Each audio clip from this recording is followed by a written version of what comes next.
ما در شهر روسیه زندگی میکنیم. من میخوام قربانی کنم اما شوهرم راضی نیست.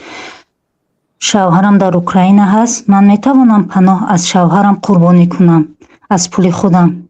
دوزنده هستم. شما در روسیه شوهرتون در اوکراینه؟ مقصد در اوکراین در تریتوری روسیه یعنی که جنگ رفتگی یا که در اوکراین زندگی دارم؟ نه شوهرم و این کار جنگ رفتگی یعنی کی؟ همه خیر. بله من از اون کس پرسیدم که بله من خواستم که از اون کس پرسیدم که قربانی کنیم. ما قرضدار نیستیم، ما هیچ کمبودی نداریم و کس راضی نشدن که ما قربانی کنیم.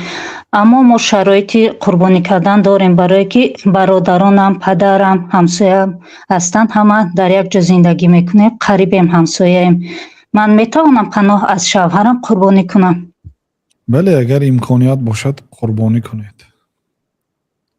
آخه همون کجا میرد؟ هم برای خانه خودتان میرد، برای فرزندای خودتان، برای خودتان، برای همه همسایه‌هاتون، خویش و تبارای خودتان میرد، به یگان جای بیگانه نمیرد.